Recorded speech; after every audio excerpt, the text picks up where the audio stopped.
This is the Inspection Pros Podcast, where we break down everything you need to know to grow a successful home inspection company. Join host Jake as we get insider knowledge from the industry's best on how to take your business to the next level. All right, welcome back to Inspection Pros, your favorite business building podcast for the home inspection industry. Today, I'm very excited to bring you, I think for the second time, maybe more, Brad Williams with BergFlow. Brad has a lot of things on his mind that he wants to discuss today, maybe a few things on his mind he wants to discuss today. But one of the things I want to focus on as well is lazy marketing. Today, Brad, as a marketing consultant, is going to tackle a few topics that have to do with lazy marketing. We're going to get into the weeds on lazy marketing. So, Brad, nice to see you today. Man, thanks for having me, Jake. It's always a pleasure to sit down and have a chat with you, and rep some pair payments and all that fun stuff. It's a good place to be on a Friday afternoon. Absolutely. Where else would you rather be on a Friday afternoon? Forget the beaches. I'd rather be here. Yeah, I want to be in my office, in front of a computer screen with lights on me. That's just, in my happy place. Absolutely. Brad is in his happy place. Well, you know what? As a marketing consultant, a fantastic marketing consultant, I'm sure that you spend a lot of time behind that computer right there. And why not have that be your happy place, right? Yeah. I mean, I say that, it's a little tongue in cheek. Like I love the opportunity to be a part of the creation of valuable content. And I have that content creator soul in me. Like I love video, I love production, I overdo it. Like I've got like my Zoom call setup has like multiple professional grade lights, and I put stupid lights in the background and all that. So I enjoy it, but it definitely it can be taxing to sit in front of a screen all day and do the meetings and all that. But I do enjoy this creative aspect and a chance to have a chat with you. Absolutely. I love this as well. I love doing this podcast. Being in front of the computer can stink, but it's amazing guests like Brad that come in onto this podcast and have great conversations about topics like marketing that really, make it all worth it, because we can give so much value to home inspectors that listen to this podcast. So, Brad, I appreciate you coming on, and I guess let's start off with a little bit about marketing in the sense of what you're looking at now, I guess. What are some of the things that are hot button topics on your mind when it comes to marketing? That's a very, very good question. I want to make sure that, what I share is relevant to our audience. As a former, and I can say this with a lot of joy, although I have tons of respect for people in the home inspection industry. As a former home inspector, I realized that, when it comes to marketing, home inspectors kind of have to ride a line between being B2C marketers and B2B marketers. It's an interesting space to be in, depending on what your strategy is. And I suppose you could kind of take that different ways. And I also respect that, marketing and growing a home inspection business, comes with a lot of challenges. There's no built-in, MRRs, there's no recurring model really for it. And I mean, maybe somebody's created one, but, traditionally there's no recurring model. I mean, people really only do business with you in a very specific window. And it only happens on an average once every 7 years. So it definitely creates for a very interesting marketing model from that perspective. But what's on my mind, a lot lately is what I see out there when I talk to people and how people look at marketing. And it's kind of like that same, and you said, I just so tongue in cheek, like I said, lazy marketing, but it's this idea of the box they put marketing in, and it really short sights and completely railroads your long-term results. And I could so go off on a rant and I'd just be on my soapbox about this. But I think it comes from the fact that most business people, and when I say that, let me rephrase that. Most guys that start a business and by business, I mean in the absolute most basic sense, look at marketing through pretty much the same lens that they look at sales. It's like sales with graphics that's on the internet. Yeah. Yeah. But the problem is, and the problem with looking at it like sales is that we look at sales as like I do an activity and then I get a result. Mm. And so we look at marketing as activities I can do today to get a result tomorrow. And that might not even like quite justify what I'm saying. It's like, I want to do something today and I want to get a result today. I want to be marketing is like a slot machine, right? I put a quarter in, I get 2 quarters out. And that's how we look at this engine. And so we start to think of it like super transactionally. And it completely screws people's perspective on it. And I'm maybe I'm a big picture guy, but if you look down at like the metrics of what's happening and the fact that people make decisions, it's all a psychological exercise. That man, when you start thinking about it that way, you start to make really, really small-minded decisions, and kind of get into this habit of looking for things that output what your minimal viewpoint on the input is. That's like super vague. I went all over the place and like danced around that a lot, didn't I? So, Brad, as someone who has experience in the home inspection industry and you're involved in a lot of home inspection events, you talk to a lot of home inspectors, and I'm sure you have a great perspective on what the current environment is. So what we just talked about like the slot machine and thinking of the immediate, I'd say like the instant gratification. All right, I put this in, I'm getting this out. How do you expand that view to really look at it what you'd say is the right way, but also what do you see people doing now that really puts them in that narrow view that they should avoid? Right. So, I'm going to attempt to answer your question and not answer your question at the same time. Yeah. So let me like just give a little context. So what I hear in service industries, so like home inspection, it's a service, right? I hear this in other home services, contractor type industries. And one of the biggest complaints that is levied is so-and-so down the street is doing my service for this price. So home inspections, Mike over there, he's been taking my clients, he's taking my home inspections that I'm doing for $375 and he's doing them for $199. Right. And this has always been like the thorn in the side to service-based industries. And so they deal with whether they have a potential client who is calling them off a search query, or they are getting referrals from a realtor, and the realtor might even tell them this, we like doing business with you, but man, you're really expensive. And this guy's saving me like $50. And without going on a rant of why would a realtor care if their client saves $50 while they're buying a $400, $500, $600,000 house. I mean, like a starter house in North Carolina now is like $360, which is crazy. I know in your area it's probably like 3 times that. But I don't even want to look. $400,000, $500,000 purchase does $50 matter? Let's not go on that rant. It doesn't matter. Yeah. But these things come up, and so that's the gripe, right?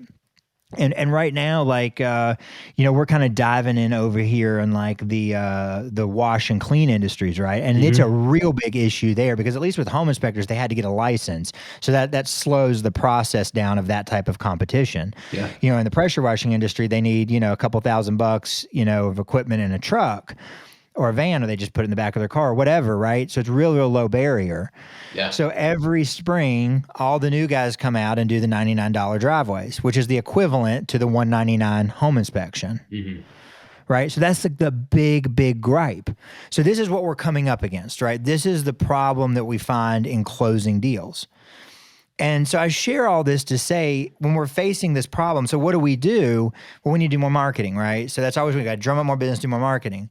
And the first marketing tactic that people go to is they go over to Google Mm-hmm. and they start running pay-per-click ads. Yep. And whether they're just kind of, fooling around with them themselves, or they get an agency, somebody who's kind of a Google Ads expert, an AdWords expert to manage the campaign, they're running these ads. And it's because we know that when someone gets on Google, right, this is like we immediately are gravitating to low-hanging fruit. Yeah. Which I'm all for. Like, I'm going to tell that to anybody that I've ever done consulting with, get your low-hanging fruit. So I'm not criticizing that. What I'm saying is we're being lazy because we're not thinking through the whole landscape. So let me keep running this problem. Our problem is Mike does the 199 inspection and it's like, it's a thorn in my side. Mm-hmm. But for marketing, I want low-hanging fruit. So I go run Google pay-per-click ads, right? And forget if they're competitive. But here's what happened is when you go run that ad, there's like 4 other inspectors or 5 other inspectors or 10 other inspectors in your metro that run those same pay-per-click ads. And if there's anything about pay-per-click ads is it's a no value add situation, right? Someone has gotten onto Google. They have said, I need a home inspector in, Boston or Charlotte or Indianapolis. I need a home inspector. And top 3 results are ads, right? All those ads look the same. And because the customer is now interacting with these 3 businesses, and say they're going to choose someone from the ads. Let's kind of separate this topic a little bit, right? They're going to choose from the ads. Your business has just become a commodity.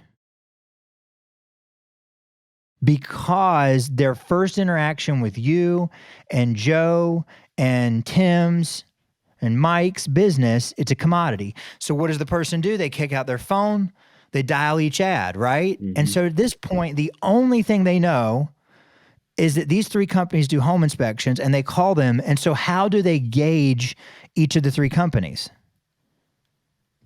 The price, right?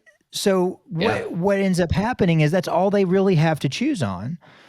And in your mind, you're like, no, I'm going to give like the best inspection. But Mike that does the 199 inspection says, I do the same inspection that Joe over here does, except I just do it for 199. Yeah.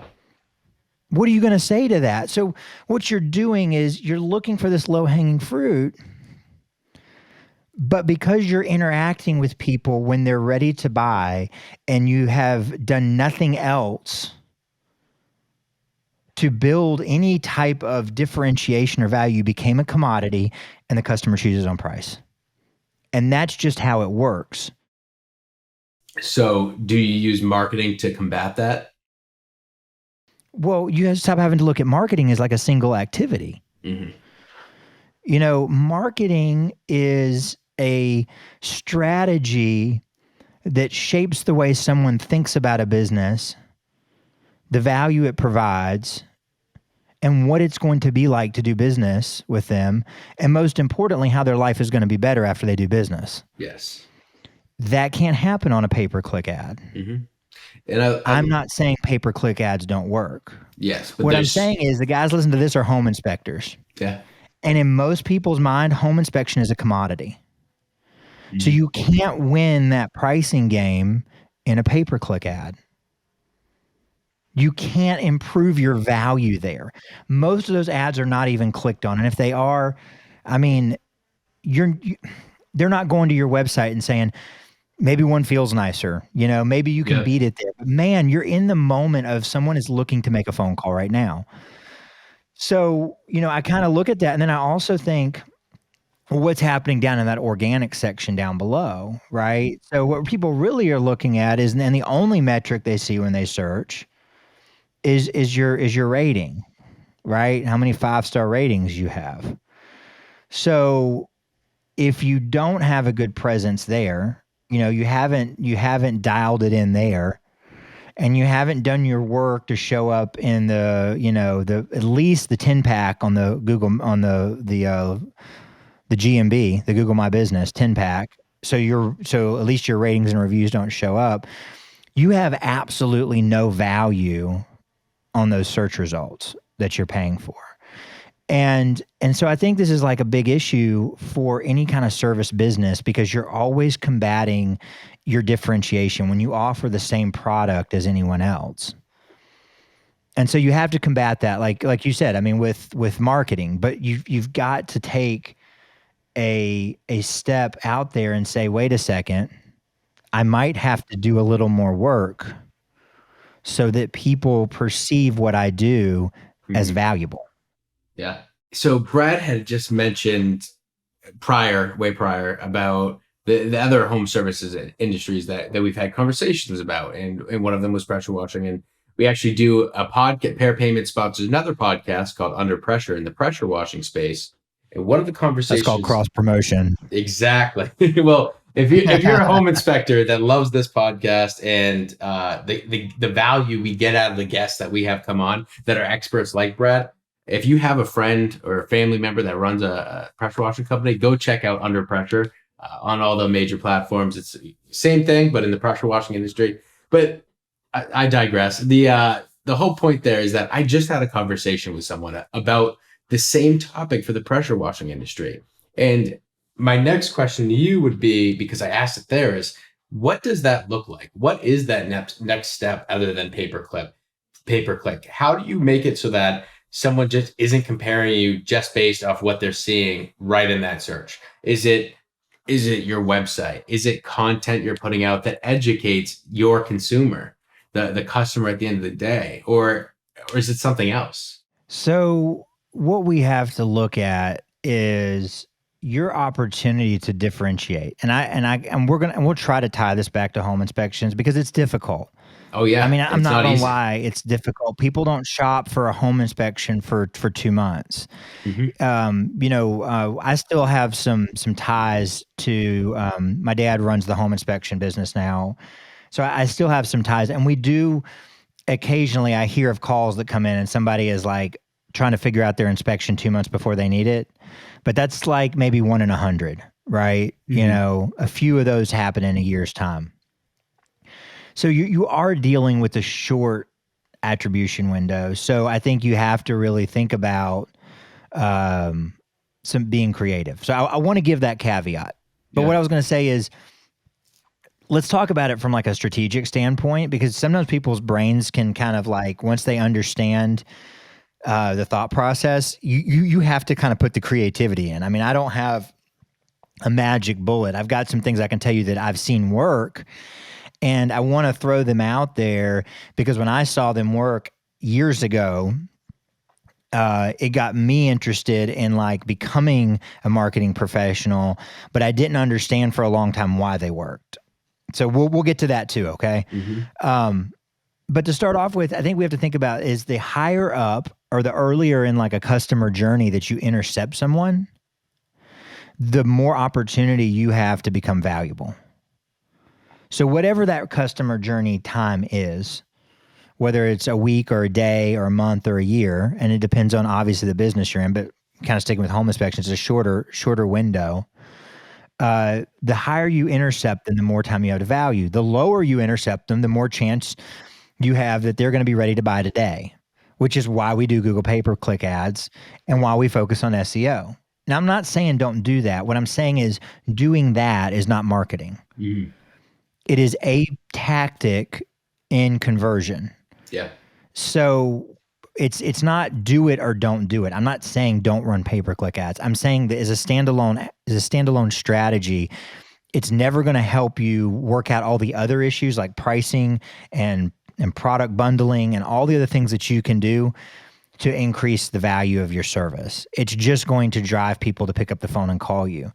It's going to make it harder on your customer sales representative to book an appointment is what it's going to make. If you don't help you, it's your job to help them. It's not their job to be good or better. It's your job to help them. It's your job to have somebody be like, hey, you guys look awesome. Tell me about doing an inspection with you, right? Instead of just saying, how much is a home inspection? Yeah. Those are two different conversations. So the higher you intercept them in, the more work it is, but the more chances you have to provide value. So let's talk about that customer journey, because I really like to go through this. And So let's talk about, we'll call him Jim, right? Yep. Jim's 50. Jim really likes pizza, burgers, and beer. And he is like super happy about it. He gets off work, he goes home, he eats pizza, he plays video games, he watches football, he drinks beer. Hey, Jim's Jim, happy. that sounds like a He's great just like- life, Jim. He is living a fantastic life. Jim goes into the doctor for a checkup. Haven't been to the doctor in a while. Doctor looks him in the face and says, Jim, you are going to die from a heart attack if you don't lose some weight, if you don't change the way you're living. This is a shock to Jim, right? Jim did not know that anything was wrong. He knew that maybe he put on a few pounds, maybe didn't have the energy he did when he was 20, but he really did not know he had a problem. So Jim has now become problem aware. And that's the first step that you can take. That's the first time you can intercept someone on a customer journey. Doctor says, you got to lose 30 pounds. Jim, it's not an option. You will die if you don't lose 30 pounds. Jim goes home, gets on the internet. So he starts to research how to lose weight, right? He comes across a fantastic blog article or a YouTube video that talks about how if you exercise 30 minutes a day, 5 times a week, you can lose 30 pounds in the next 30 to 60 days, right? So Jim went from being problem aware to solution aware. Jim knows he needs an exercise program now. So you see how Jim's perspective is changing, right? Oh, yeah. So Jim's like, well, I don't know anything about exercise. How do you, what is an, I've never exercised before. What's in an exercise program? So he searches exercise programs and he realizes that there's 3 kinds. He can get a personal trainer. He can just go to a commercial gym, but then there's also some at-home workout programs.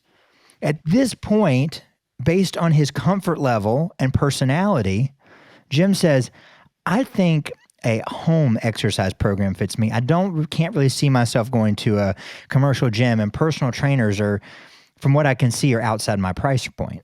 Mm-hmm. Right?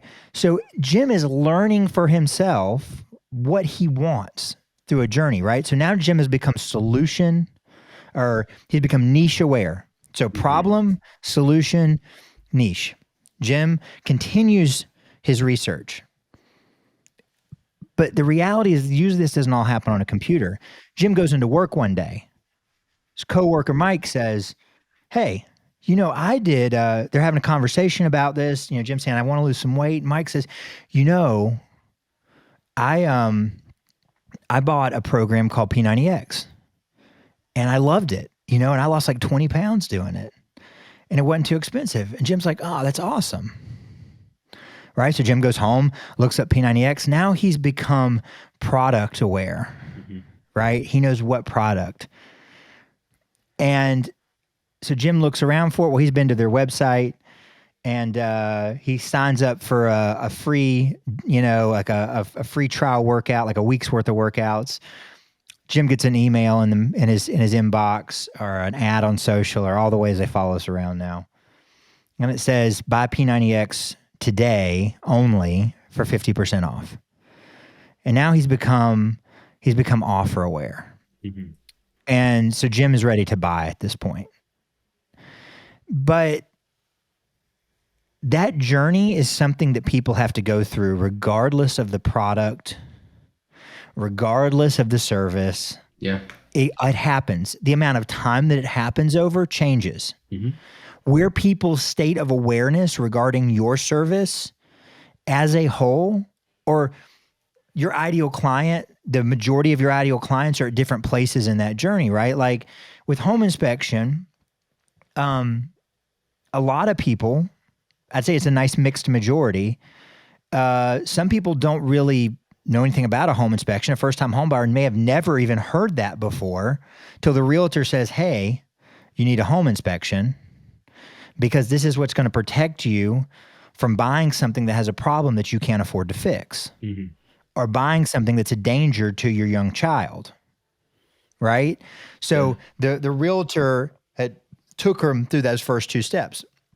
Maybe I just moved a couple of years ago and I just did a home inspection. I know I need a home inspection. I know it's important, but I'm in a new town, so I'm solution aware. I know I liked, working with whatever, but I'm not offer aware. I'm not like kind of that niche offer aware. I've got to go figure that out. So people are going to be at different points in this, but they have to move through the whole thing. Mm-hmm. And, it's like if I'm trying to think the best way to put this out, but if you don't consider all that, you're missing an opportunity to add value. Oh yeah. And so as a marketer, what I want in any given situation is to have the opportunity to intercept someone as high up, as early on in that process as possible. So I love this because what I'm thinking now is, instead of distilling it to I put in X amount for marketing and I get X amount in sales, you really think of marketing as a tool to guide someone through their customer journey. Right? It's the tool to guide them through. Is that how you'd say it? It is the tool, and you still measure it in output, but you don't measure the work you do today and the output you get today. Would it be the demand you've created? Something, or it absolutely, interest? It's about demand, and it's all about how you get business. Now, in the world of home inspections, I mean, you're probably not calling people that just went under contract. Mm-hmm. You're probably not doing a lot of outbound work. I mean, really, people are picking up the phone and calling you. You absolutely have to drive that, and because the transaction is fairly simple, it's not complex. People don't call and then it takes them a month to figure it out. They're going to make a decision probably in 24 hours from the time they become a prospect or a lead. But my point is that we got to be willing, if you want to not be a commodity, right? You can't just say like, well, I want to do Google ads, or I want to do Facebook ads, or I want to do SEO, and I want to like throw some money at that every month, $1,000, $500, $2,000, whatever. You can't stroke a check into great marketing. Mm-hmm.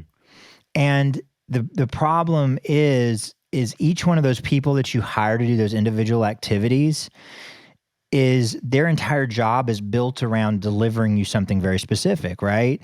So, the Google ads person's job is to deliver you a certain cost per click. Mm-hmm. The Facebook ads person's job is to deliver you a certain cost per lead.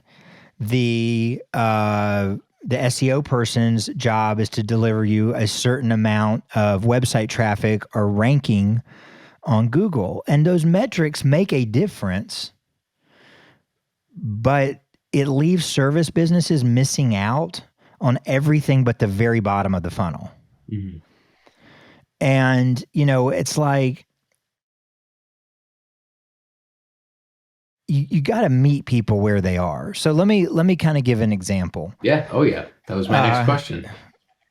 About 5 or 6 years ago, we made some content for our inspection business. And everybody wasn't making videos at the time. And even though content has gotten pretty big, it's really not being tapped into anywhere near its potential. Mm-hmm. It's not even close. And we just made some like helpful videos, right? We did a whole bunch of different ones. Our marketing, our inspection business, and we were doing no SEO. We had a poor website, no pay-per-click, no ads, no magazines. We didn't sponsor any softball events or charities or realtor luncheons. We just made some videos, and we made them about things like radon. Yep. And mold.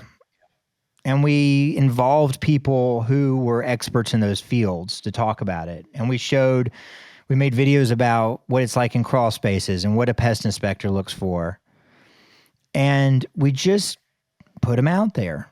We didn't even put any ad dollars behind them. Yeah. And in a 1.5 years period of time, our business doubled. Wow. And there was no other effort going on. And at the time, I didn't fully understand it. And I've been a proponent of this for years because of it.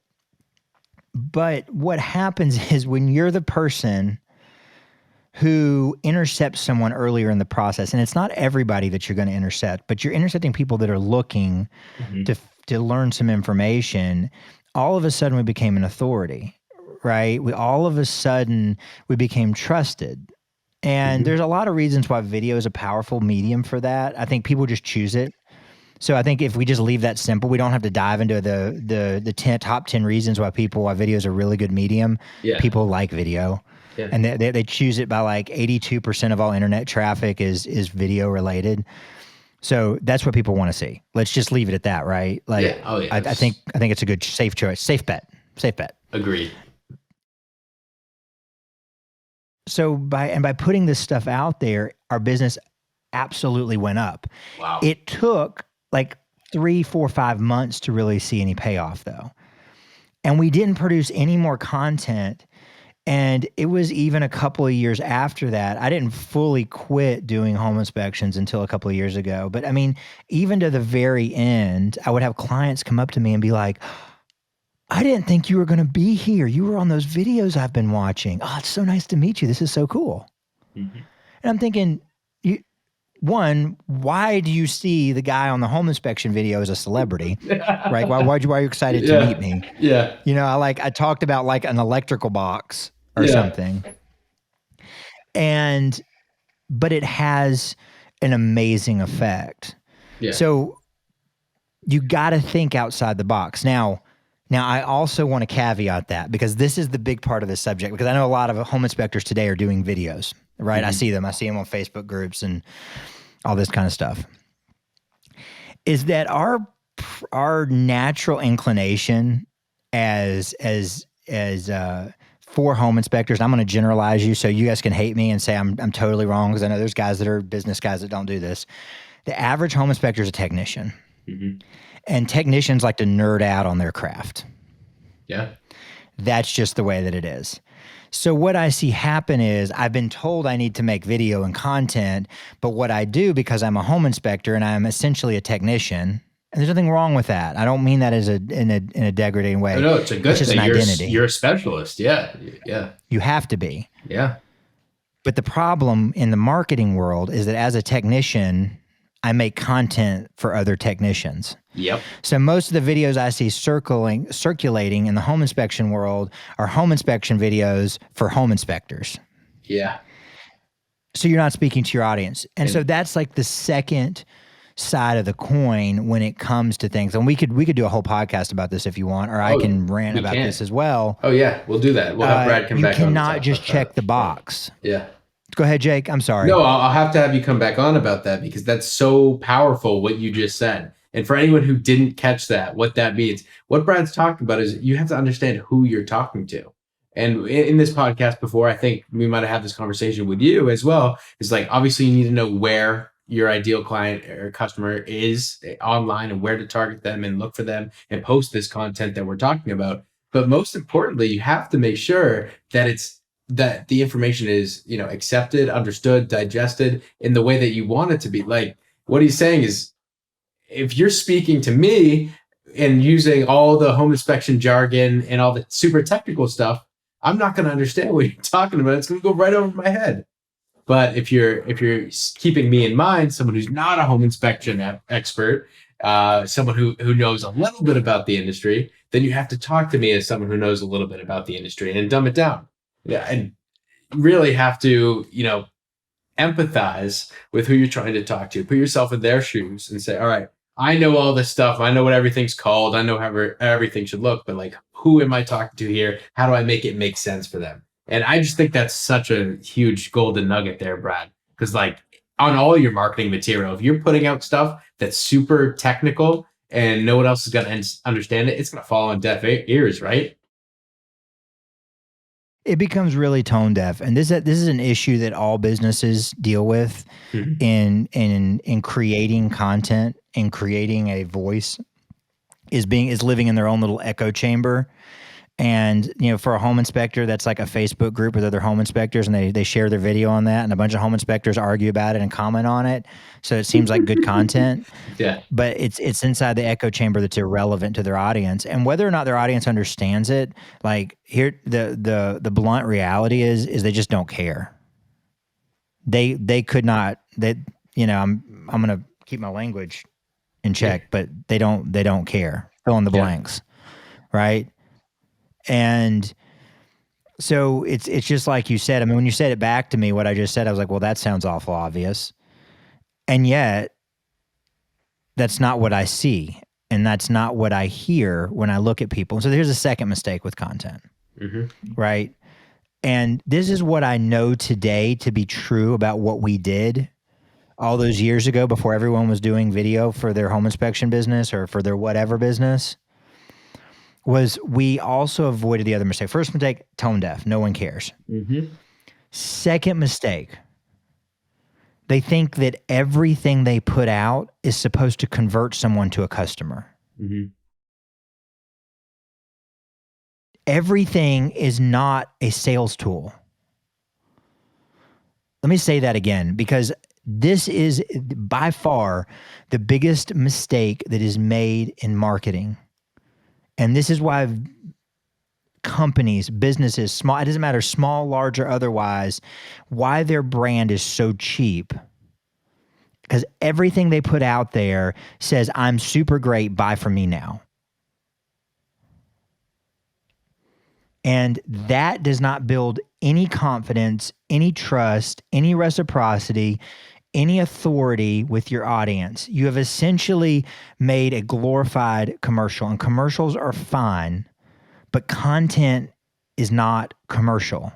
They're not the same thing. 100%. And when you talk to someone about what their problem is, if you immediately shove down their throat with your boot that they need to call you today, you've missed the opportunity of connecting with someone higher in the funnel or higher in the customer journey. And I get it. And this is why I went on that 5-minute caveat about I get it's tough for home inspection. They're not looking for a month. But you also have to, in faith, sometimes just share value with the community. Yeah. Because this is what happens. And this happens in this business, not just in other complex businesses. This happens in a simple business like home inspection, just like our friend Jim and Mike had a conversation at the water cooler.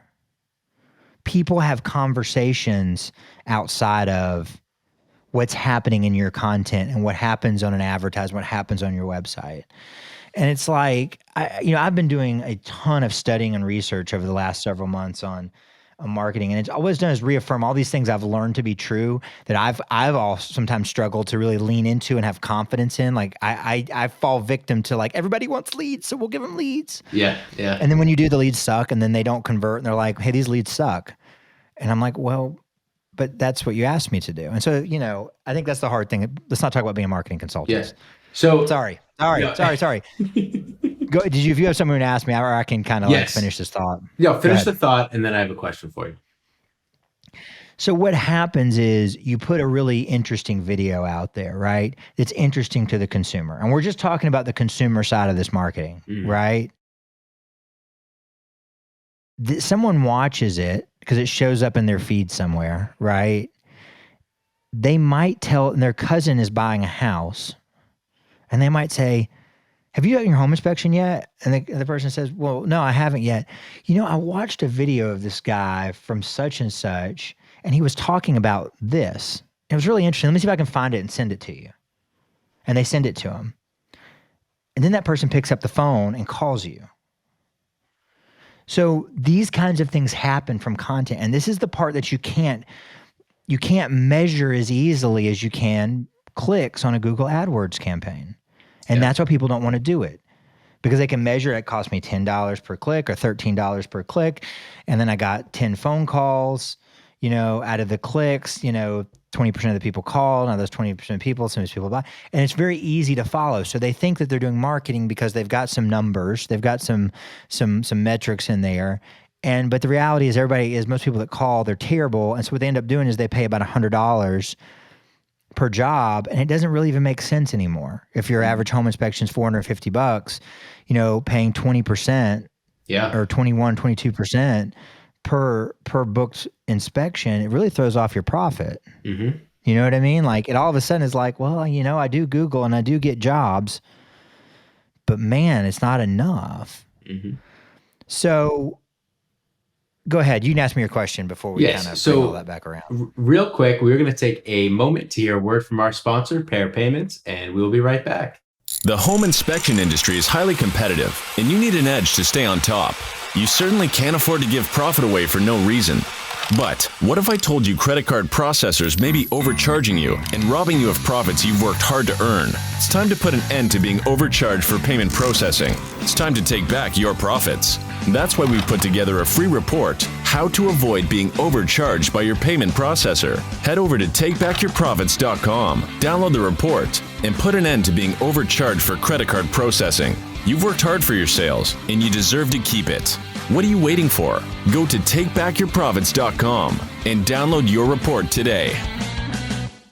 All right, we are back with Brad Williams, who is here to talk about marketing. And we have had so many great golden nuggets today. I hate that term, but we've had so many great, absolutely great pieces of information that can help you really understand the whole marketing journey, right? Or the whole marketing environment, the whole marketing landscape, and really understanding your customer's journey and how you can guide them through that and get them at an earlier part of the journey, all that. And one of the things you mentioned, Brad, while we were discussing that, was to not always be salesy. And I want to get back into this real quick because someone had even said to me today, I had this conversation today, they said, hey, ABC, always be closing. And while that is great in some industries, I think you're right. This is so important to not always be salesy. And you've already mentioned a few reasons, but let's talk a little bit about that, about providing value so that you can be trusted, become an authority, and how that can be so much more beneficial than always being salesy. Have you ever had a friend that every time they text you or called you, it was, hey, can you come give me a ride? Yep. Hey, do you mind spotting my dinner tonight? Mm-hmm. Hey, can you help me move? Hey, can you do this for me? Can you do that for me? And every time they call, they always need something from you, right? Mm-hmm. They're always asking for something. Yeah. What happens when you see their name come up on your phone? What do they want now? You kind of do that cringe. You did it. You did it right there. You did the cringe. What do they want now? And you like your friend. This is the difference. That's why you keep helping them. You like your friend, right? Yeah. You care about them. And my guess is everyone has had a friend like that. And I'm just guessing. I'm really going out on a limb. Everybody's had a friend like that. And I'm also going to bet that there's been some times you've ignored their calls and texts. Right? Yeah. Because when someone is always asking for something, it is exhausting. Yeah. And you might even think to yourself, why don't they ever offer to help me? Where's the equity? Right? Yeah. It's a transactional relationship now. Why is this and I'm not a getting two-way it. relationship? Exactly. You know, last time I moved, they didn't show up to lift any boxes, but I helped them move twice in the last 3 years. Yeah. Right? You know? Mm-hmm. Man, it's to not go too deep on that. This is what happens when you are always be closing Mm-hmm. in your marketing. Is every time someone sees anything you do, your hand's out. And while people may expect that from a business, because it's in business to do business, it makes you very one-dimensional and uninteresting. And if there's anything you cannot afford to be in the space of people's minds and consciences, is uninteresting. Mm-hmm.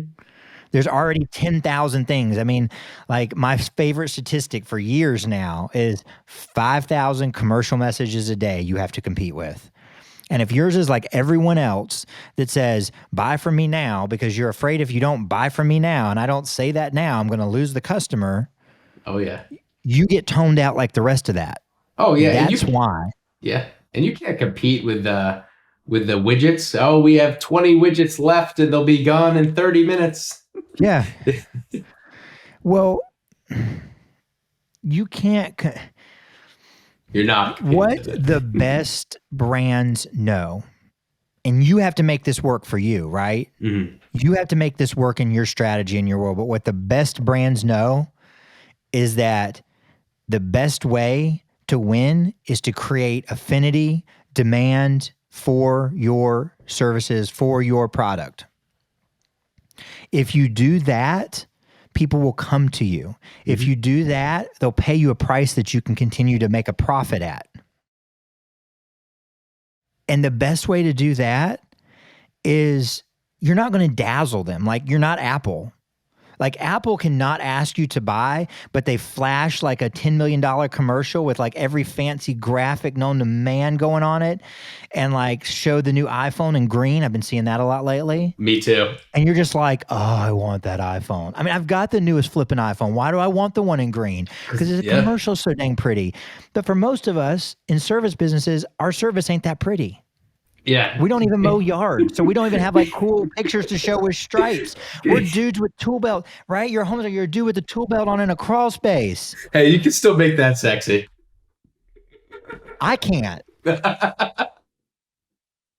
it's You've funny. got to do something that creates that. And the best way to do it that is available to you, that you need very little for outside of your own expertise, is sharing value. Mm-hmm. But the only way you're going to know what's valuable is if you put it, like you said, in the eyes of your consumer. And so here's the advice.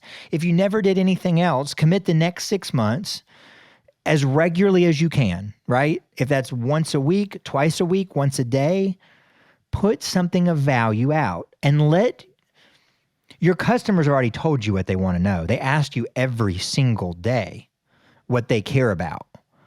And our problem as technicians is that we're like, well, that was a dumb question. Let me tell them what they really need to know. Yeah. Don't tell people what you know they need to know. Tell them what they want to know, right? Yeah. Like that question you get and you're really tired of answering it, start talking about it on videos or in posts, right? You're tired of answering it, but people want to know. I love that. And so and leave it at that. Yeah. This is so important. Your logo is already on the post. Yeah. Right? If you put it in an email, your phone number and business logo is already in the signature. Mm-hmm. They know who it came from. Yeah. And if you want them to open the next email you send, or you want them to read the next post you make, or watch the next video you put out, leave the sales part out. If they like what you say, they will go to your website. Make no mistake, everyone knows how to use the Google. Yeah. Right? Everyone, no one's confused on that. We don't have to teach that anymore. Yeah. We don't have to put our websites on anything. If somebody sees our company name, they will go to Google and put it in. Mm-hmm. Right? We don't have to say, go to our website. Much like that friend you were discussing who's always asking for something, right? That's the same thing here. Is you're going to mentally not want to look at the posts. You're going to skip right over that one, right? Because you already know what it says. Yeah. There's a time and place for that, but you don't have to get so sophisticated that you've got to like put together this super fancy online funnel. If all you did was have your stuff that's already out there and add to it something with some value that just gives the value. Like, of course, you're already wearing your logoed shirt. You already say, I'm so-and-so with this inspection company. I already do that, right? Leave it at that and just let it be that. Mm-hmm. If you did nothing else, it will drive business, but don't look for it tomorrow. And so the last mistake that's made with this, right? So we had tone deaf, always asking for the close. You know, I'm making this up on the fly, right? I'm literally thinking through this. And you're doing a fantastic job. I'm making it up. I'm telling you the realities. Yeah. I did not have a 3-point presentation, although 3 is really good. Is people do this for 30 days and then they quit. Mm-hmm. Well, I made those 3 videos and I don't like being on the video and no one bought from the video. That doesn't work. Can I increase my pay-per-click budget, right? So you've got to stick with it. Yeah. You've got to look at that it does take time. It takes tenacity. And so I take that back to like your business. Mm-hmm. If you made your decision on whether or not you were going to keep your business after what happened in the first 30, 60, or 90 days, would you still be in business today? I wouldn't. I have yet to start a business that really gave me any feedback that what I was doing was good for a significant period of time. It takes tenacity. So we have to be willing to do the work. We have to stop being selfish, and we have to have a little bit of tenacity and not be lazy marketers. So I already know the answer to this next question because you and I have talked about this. But if someone just heard what you had said about like not being tone deaf and all that, and they're like, all right, what questions am I? Because you said don't answer the questions that you think they should be asking, answer the questions that they're asking. So where does someone go to find those questions to answer? And I'm just thinking of it like I see a lot of posts where it looks like someone's answering a textbook question from a home inspection test they took. Like, and where do you find like the actual questions that the layman has? Yeah. This is the simple solution, and this is the foundation of marketing. Like, I'm gonna like give you like this is like everyone can send me a check after this. It comes from your clients. And if you're not willing to invest into talking to the people that do business with you and asking them questions and listening to what they say and ask, you're missing the most valuable thing that you have in your possession. Whether you're new and you've only had 20 clients, or you've been in this for years and you have thousands and thousands of clients. These people have all the answers you need to know what to say for the next 20 or 20,000. Wow. Yeah. So they're an information pool. And also, this is the same thing with don't always be closing.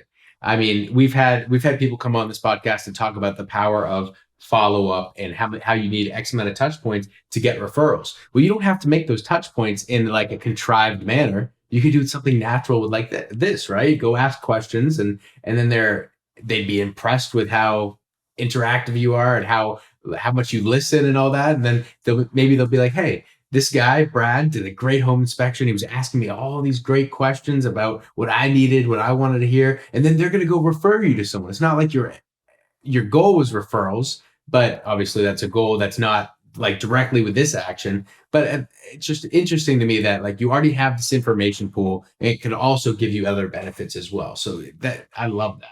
Yeah. And it can be as simple, people I know, and I think you asked me some questions like, well, how do you do that? And I think, oh, that's so simple.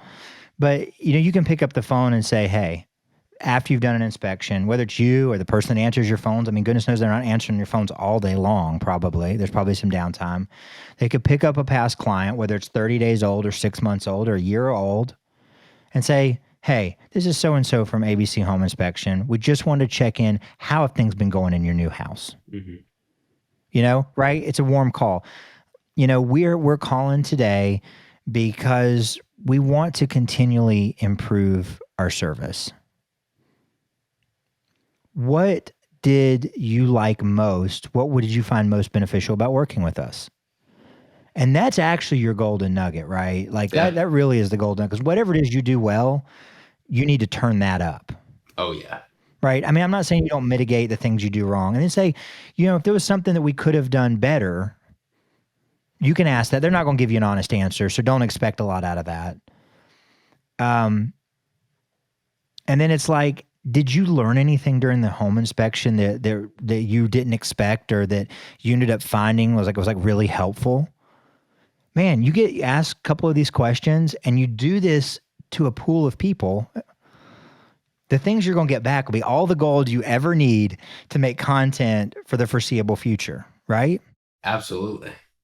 That's how I get podcast topic ideas. A lot of the times I'll just ask, hey, what do you want to hear?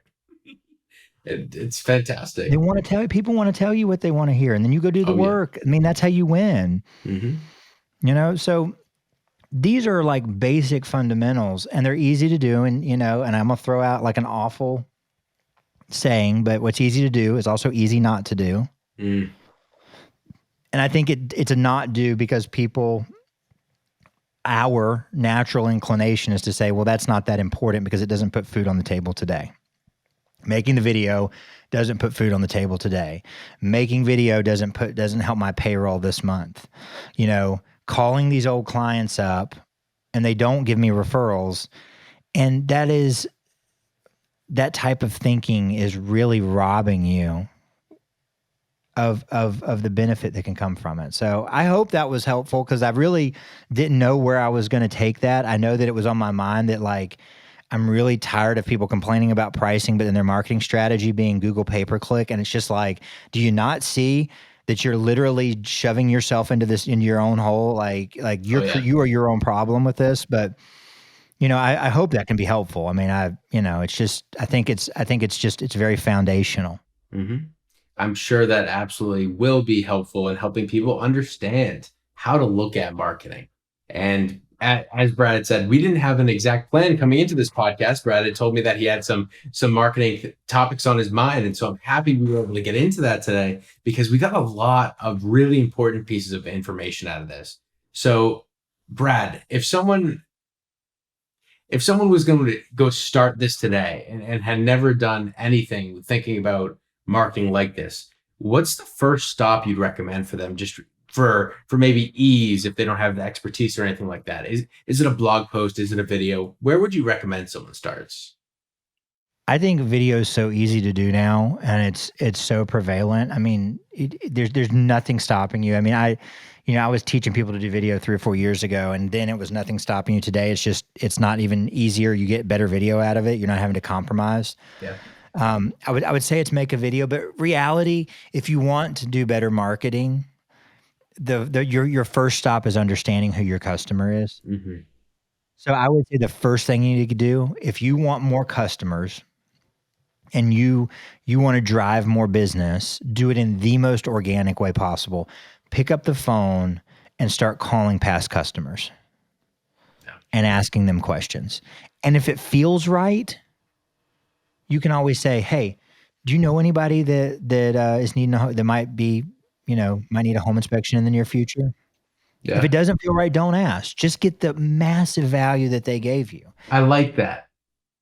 I love that. If it doesn't feel right, then don't ask it. Absolutely. That's a great barometer to tell, like, all right, am I being too pushy here or not? Our like natural human social awarenesses usually can tell us when it's a good time to say something and when it's not, and but that's the first place to start, because if you start to understand what it is your customers actually think, not what you think they think, or the assumptions you've made, or what you want them to think, or what you think is important, and they let them tell you those kinds of things, it will change everything about the way you talk to people. It will change everything about the way you deliver your service, and it will change everything about your marketing. Mm-hmm. Thank you for that, because I usually end the show with asking, what is a great resource you would point the audience in the direction of to go check out? And that is the resource right there, guys, your customers. That's the first time anyone's ever said that on this podcast. But yeah, go to that resource pool, get that information. And, I really see that there's a lot of power you could leverage in that. And then one other resource, Brad, that I just, while you were talking about this and I was thinking about resources, I saw, if you lean to the left a little bit, your left, maybe the other way, is that your left? There we go. That book, Get Different. Would you recommend that to anyone interested in marketing and home inspections? Yeah, I think it's pretty good. I think it's a really interesting, fun book. It's a great read. I mean, it's a super entertaining read. Oh yeah. What I think is really good about that book is it will kind of help you get off the ledge of, when you approach marketing, approaching it like this, like do or die thing, like we're going to try marketing, and then if it doesn't work, we're not going to do it. It kind of helps you reshape your thought process about how you can try new things out in your marketing, and some of the things that the boxes you do actually have to check with people. So yeah, I mean, I think it's a fantastic read, and yeah, I definitely would recommend it to home inspectors. It's not going to change your life, but it may change the way that you think about trying new things in your marketing, for sure. Absolutely. It is a fun read. It's by Mike Michalowicz. That is Get Different. And so thank you, Brad, for giving us such a great... Come say hi to everybody. Hi. We have a special visitor here for those on audio. It looks like a smaller version of Brad has entered. Yep. I've also figured out how to duplicate myself, it seems. Brad's mini-me over there. Yeah. All right. So, Brad, thank you so much for joining us and giving us some insight is to the Brad Williams School of Thought for Marketing. I really love the mindset that you are able to share with our audience today, because I think it's really powerful. If you stop thinking about marketing as transactional and you start thinking about the holistic picture of it, you can really build something that will go into the future. Awesome. Couldn't have said it better myself. I appreciate it, Jake. I appreciate you giving me a platform to run my mouth on and rant a little bit. Yeah, it's been awesome. I enjoy doing this. Thank you. It's my pleasure. Absolutely my pleasure. Brad will be back on the show to get on another soapbox. I'll let him rant all day. So thank you, Brad. It's been a pleasure. Thank you to the audience for tuning in. Please like, subscribe, share. If you like this podcast, if you're enjoying it, send it to a home inspector you know who could get any value out of this podcast. We really appreciate it. And engage with us on social media, as we talked about in this podcast. And I ask this all the time. Let me know what you want to hear on the show, what guests you want to have on, and what topics you want to hear, because we will make it happen. So thank you very much for tuning in, and we will see you next week. Thanks for listening to the Inspection Pros Podcast. If you haven't subscribed, go ahead and smash that subscribe button. And don't forget to hit the bell so you won't miss our next episode. This episode was produced by Jake Aronson. This has been a Pair Payments production.